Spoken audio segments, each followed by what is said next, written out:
Qual que é o balanço que a empresa Metrô BH faz esse primeiro mês? Hoje faz um mês da assinatura do contrato e nesse mês dá para sentir alguma diferença? Qual que é o balanço que vocês fazem? Bom, inicialmente o balanço foi bastante positivo. Nós conseguimos ratificar as impressões e as posições que nós tomamos quando fizemos a proposta. Ao longo do ano passado, no segundo semestre, nós fizemos bastante estudos para poder verificar a viabilidade do projeto. E agora essa estimativa, essa posição inicial foi ratificada conhecendo as pessoas, conhecendo os processos, que é o que nós estamos fazendo nesse momento inicial aqui. E outro ponto muito interessante é a motivação da população, do governo, do estado e do município de Belo Horizonte. Nós ainda vamos conversar com a prefeitura de Contagem, com a prefeita, para poder entender as aspirações e as expectativas da população e do município. Mas nós achamos um ambiente bastante propício para o desenvolvimento da mobilidade sobre trilhos aqui em BH. Você disse que participou dos estudos. O que vocês encontram hoje? É diferente que vocês encontraram nesses estudos? Tem algo que foi uma surpresa para a Metrô BH? Não. Só confirmou aquilo que a gente tinha tido uma impressão e tinha criado um cenário inicial. Um ponto que eu queria destacar é que nós estudamos projetos e oportunidades no Brasil inteiro. E aqui, nós tivemos uma impressão positiva muito forte quando a gente viu a manutenção e a operação do metrô o ano passado. E agora a gente ratificou essa posição. O que eu quero dizer com isso? É notório que, infelizmente, faltaram recursos para fazer investimento na estrutura e nos equipamentos. E a equipe à época da CBTU-MG, ela fez mais com menos, ou seja, eles conseguiram manter de uma maneira muito legal todo o ativo, os trens, com aqueles recursos que eles tinham à mão. O sistema hoje é deficitário na qualidade e financeiramente? O sistema hoje padece de uma falta de investimento. Ele é deficitário. Até 2022, me parece que o governo federal aportava alguma coisa em torno de 200 milhões por ano. É um número bastante importante. Mas agora, com as melhorias na infraestrutura, nós vamos tornar o sistema mais eficiente, com treinamento e requalificação e aprimoramento, principalmente, da equipe. A gente espera que a nossa operação seja mais eficiente e menos onerosa.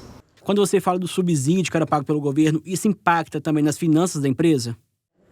Não, esses subsídios eles eram voltados para a manutenção da operação. Era uma empresa que, se for, vamos dizer, num ambiente privado, teria um prejuízo anual da ordem de 200 e poucos milhões por ano. Daí uma das razões, acreditamos, que seja a motivação pela privatização à época.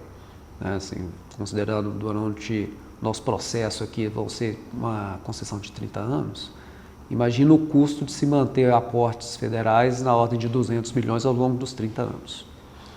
Quando a empresa chegou, já tinha uma paralisação parcial da categoria e a categoria reclamava de não ser recebida. Como está a relação da empresa com a categoria que deixou de ser de uma empresa pública para ser privada? Como que está essa relação? Então, a relação com os nossos colaboradores é muito saudável. A gente está rodando e encontrando com eles cotidianamente nos turnos ao longo das nossas instalações.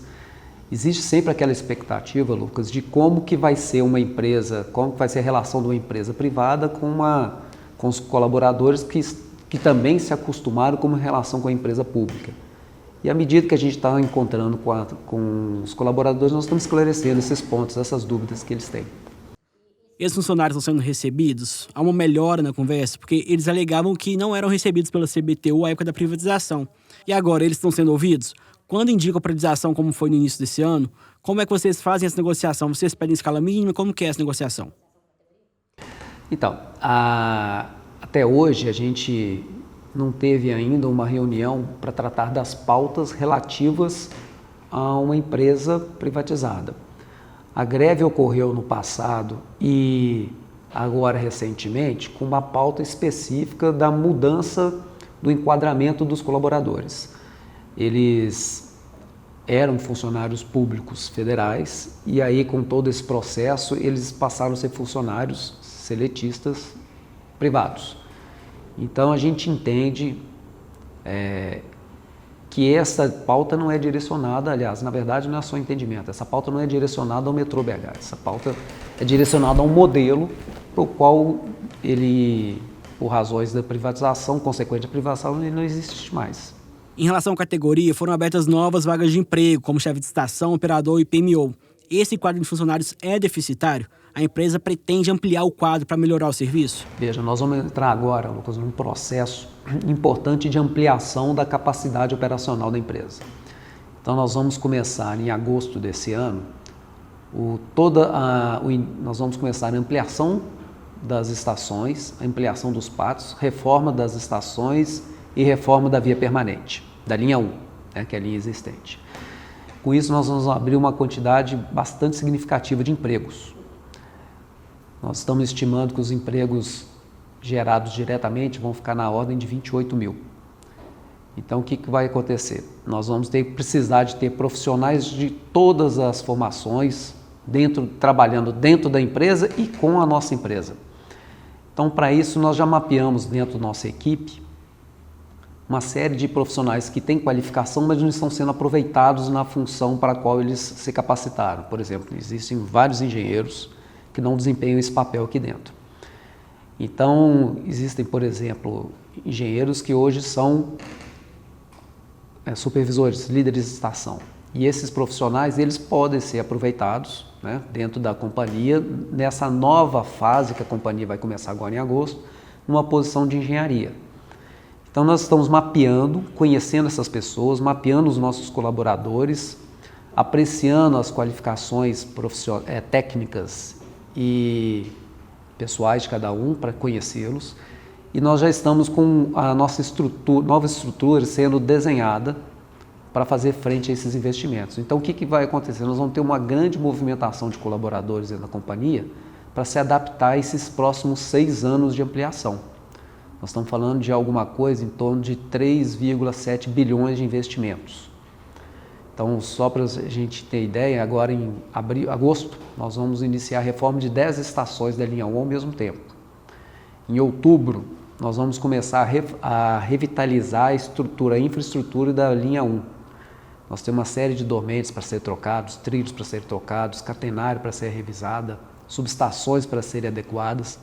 Então, com toda essa movimentação, ao invés de trazer todo mundo do mercado, sendo que nós temos um potencial enorme já instalado dentro da companhia, nós vamos fazer essa movimentação. Daí a necessidade de trazer pessoas do mercado para complementar esses quadros diante dessa movimentação.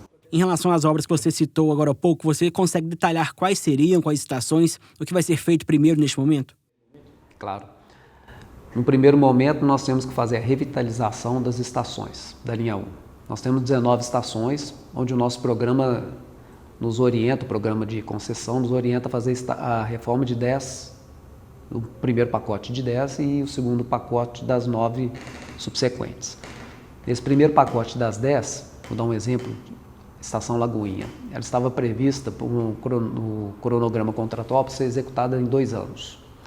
A nossa expectativa, começando agora em agosto, ela deveria ser concluída em agosto de 25. Então nós estamos fazendo uma revisão desse cronograma e a gente já vislumbra a possibilidade de entregar a Lagoinha em agosto de 24, ou seja, com 1 ano de antecedência. Daí o ritmo que a gente está se preparando e se capacitando, inclusive com a nossa equipe interna para poder fazer frente a isso. Essas obras começam em agosto de 23 e devem durar até agosto de 24. É o mesmo período também para as outras estações? Como seriam essas obras? Para não paralisar o sistema, porque quando você tem obra numa estação, você tem o usuário, o nosso passageiro convivendo com isso, então os espaços têm que ser muito mapeados para não ter nenhum problema de segurança e fluidez da locomoção desse passageiro dentro da estação. E você não consegue fazer a obra em todas as estações simultaneamente, senão o sistema entra em colapso. Então a gente vai fazer esse primeiro pacote de 10, que eu me lembro assim de cabeça que Vilarinho está dentro desse pacote, Eldorado está nesse pacote, a Central está nesse pacote, tem outras ainda, Então quando essas obras estiverem mais ou menos com 60% da sua execução concluídos, a gente vai iniciar o segundo segundo grupamento de 9. Nós vamos começar agora em outubro também a reforma e ampliação do Pátio São Gabriel e do Pátio Eldorado, que são os nossos 2 pátios operacionais. E nós vamos fazer uma revisão da via permanente. Essa revisão da via permanente, ela passa por uma melhoria na prestação de serviço, que não é percebida pelo usuário pela obra em si, mas, por exemplo, com a redução do tempo de deslocamento entre cada uma das estações ou os nossos pontos extremos. A gente, o ano passado, estava operando com a viagem de Vilarinho a Eldorado em 1 hora, 1h03, e a gente já está conseguindo operar em 50 minutos esse deslocamento, com as pequenas melhorias que foram feitas. Tem uma projeção de diminuir ainda mais esses intervalos? Sim. Contratualmente, a gente tem uma previsão de, na linha 1, no horário de pico, ter 7 minutos, que é o intervalo atual, e na linha 2, se não me engano, 15 minutos, o intervalo entre os 3. Mas para tornar o sistema mais atrativo e mais eficiente, o nosso projeto interno está nos capacitando a diminuir para 5 minutos na linha 1 e 7 minutos na linha 2. A linha 2 é um aumento de pico ou é a futura linha 2 mesmo? Tudo pico, tudo pico. Na linha 2 vai ser a futura estação, linha que sai do Barreiro e vai chegar até a gente estar estudando. No edital previa que ela parasse na estação Nova Suíça. A gente está prevendo, estudando, trazer essa linha 2 do Barreiro e trazer até a região central ou a região dos hospitais. É uma pergunta que a gente sempre ouviu. A linha 2 vai sair? Se vai sair, a partir de quando a população vai ver as obras da linha 2? Uma ótima pergunta. A linha 2 vai ser iniciada. A gente tem um grande trabalho de licenciamento ambiental, né, e a gente está contando com total apoio do governo do estado e da prefeitura de Belo Horizonte, né? A linha 2 é toda dentro do município de Belo Horizonte. Nós já tivemos algumas reuniões com o governo do estado, com a Secretaria de Infraestrutura e vamos ter agora com a Secretaria de Meio Ambiente a respeito do licenciamento. E com a prefeitura a gente já teve uma reunião e temos outras agendadas para hoje e amanhã para tratar do licenciamento urbanístico. Com essas licenças possibilitando, nossa expectativa é iniciar as obras da linha 2 em março do ano que vem, assim que acabarem as chuvas. E devem até quando? Tem previsão da linha 2 passar pelos trilhos da cidade? Sim. A expectativa é que a linha 2 seja construída as estações em 4 anos e a via permanente da linha 2 em 3 anos, dos quais elas não vão ser construídas simultaneamente, tem questões de desapropriação para poder serem trabalhadas antes disso, principalmente no caso das estações. Então a expectativa é que a gente conclua todo esse pacote até o 6º ano, começando 6º ano de concessão, né? Ou seja, 2029 a gente vai estar com a linha 2 em operação. A gente ouviu dos usuários sobre questões de melhorias e passagens. Você disse que se fosse uma empresa privada seria um prejuízo de 200 milhões por ano se não fosse a ajuda.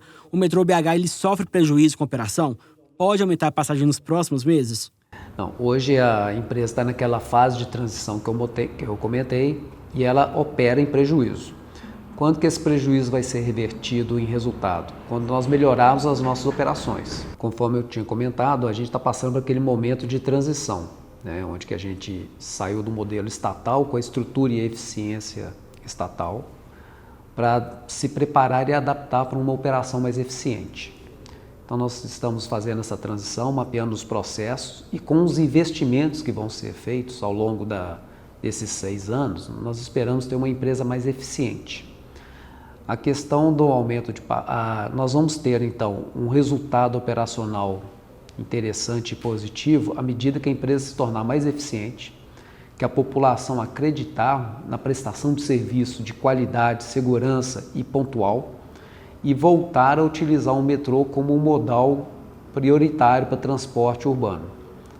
Então nosso plano de negócios traz a premissa de que nós temos que trazer de volta para dentro do metrô aquele passageiro que deixou de utilizar esse modal ao longo dos últimos 10 anos. Tem perspectiva de aumento para compensar esse prejuízo? Na verdade, não existe aumento de passagem previsto no contrato. O que o contrato reza é o reajustamento de acordo com o índice de inflação. Então, anualmente, nós vamos ter uma correção do valor da tarifa, não a tarifa percebida pelo usuário, mas a tarifa técnica. Nós vamos ter um aumento dessa tarifa na proporção da variação do IPCA. Já neste ano ou não? Contratualmente, nós já temos uma variação nesse ano. E como você vê a questão do intervalo de viagens? O metrô sofre também com o furto de viação. Eu gostaria que você explicasse para o usuário sobre essa operação, porque às vezes algum usuário reclama de que um trem parou sem saber o que ocorreu. Por que ocorre isso durante a viagem? Bom, é importante a gente esclarecer isso realmente. Quando o nosso passageiro percebe que o metrô, ao longo do seu deslocamento, que o trem para, é porque ele está entrando num segmento da via onde não existe sinalização que mostra que tem ou não tem ocupação de um trem naquele segmento. Então, por norma de segurança metroviária, o trem tem que ser paralisado e iniciar uma operação com velocidade reduzida por segurança. A fim de evitar que isso aconteça, nós estamos reforçando a segurança ao longo do período noturno para mitigar essa questão de roubo de cabo. Basicamente, quando se rouba um cabo, o CCO, que é o Centro de Controle de Circulação dos Trens, ele perde a referência se aquela via está ocupada ou não. E a partir desse momento ele tem que operar em módulo de segurança. O metrô de BH se espelha em algum metrô de outra cidade ou de fora? O metrô de São Paulo atende quase metade da população, enquanto BH é menos de 10%. Como fazer com que esse público volte a usar o metrô de Belo Horizonte? Bom, como mineiro, eu também tenho que ver para crer. Então, nesse caso, a gente vai mostrar para a população de Belo Horizonte que o metrô ele é um modal de transporte confiável, seguro e preciso. À medida que a população for percebendo que ela pode utilizar e confiar nesse meio de transporte, não tenho dúvida que ela vai retornar a utilizá-lo, porque ele é um modal mais rápido, mais confortável e mais eficiente. Então, assim, ela tendo noção que ela pode confiar, ela reconhecendo que ela pode confiar, ela vai retornar para o metrô. E se espelha em algum modelo de país ou fora dele? Claro, a gente faz visitas técnicas e aí a gente tenta voltar, não se espelhar em uma empresa específica. Nós criamos o nosso modelo de operação e modelo de gestão que a gente vai perseguir. Esse modelo ele é fruto do resumo das melhores práticas em cada companhia, no Brasil e fora do Brasil que a gente está visitando. Você falou das obras em estações. O primeiro vídeo que recebemos da empresa é de obras na Lagoinha. Deu a ideia de que essa seria a menina dos olhos da empresa. Por que a Lagoinha? Por que ela tem esse foco todo da empresa? Bom, a ideia era que a gente executasse a melhoria das estações, mas e que todos os nossos usuários pudessem perceber o que vai ser entregue para a população de uma maneira antecipada. E então, fatalmente, deveria ser uma das estações centrais. A estação central ela tem uma sensibilidade com respeito à liberação urbanística e ambiental. Então, nós não temos a certeza de que nós conseguiríamos a licença para início das obras tão rapidamente quanto seria da estação Lagoinha, que atende todo o público, tanto que vem de Eldorado, quanto o público que parte do Vilarinho em direção ao Eldorado. Então, essa foi a razão da Lagoinha ter sido eleita, vamos dizer assim, como modelo. Das 10 obras que começam em agosto, o que o usuário vai ver de diferente? Quem passa ali pela catraca, o que ele vai ver de diferente? Além da fachada que vai ter mudança. Mas ali dentro, o que vai ser bom para ele se sentir confortável? Essa é importante. Essa pergunta é legal e ela é bastante oportuna. Na verdade, o usuário acaba percebendo a mudança da parte funcional e de acabamento da reforma das estações. Nós vamos mudar o sistema de iluminação, as estações vão passar a ser autossuficientes, com energia elétrica, com geração fotovoltaica na cobertura das estações. Ele vai ver toda uma revitalização dos sistemas sanitários, das instalações de atendimento e acolhimento, mas embaixo da superfície a mudança vai ser muito maior. Nós vamos ter uma troca dos sistemas de CFTV de segurança, nós vamos ter uma troca dos sistemas de monitoramento do trem, de circulação, de comunicação com o usuário, troca do sistema elétrico, de instalações, criação de um processo de reutilização de água. Então as modificações que vão ter nelas vão ser percebidas pela população até um determinado nível. A partir dali, elas são mais técnicas e de suporte para a operação. Quais são os principais problemas que o metrô tem hoje? Tanto de infraestrutura quanto de carros, qual que é o principal problema hoje? Eu acho que atualmente, do ponto de vista estrutural, é a manutenção da via permanente. O problema de roubo de cabos é uma situação importante que acontece hoje. Ele dificulta a circulação e aumenta o tempo entre as viagens, mas tudo isso já tinha sido previsto, já tinha sido identificado e está sendo monitorado e trabalhado agora. Agora queremos abrir o espaço para você falar com os usuários. O que eles podem esperar?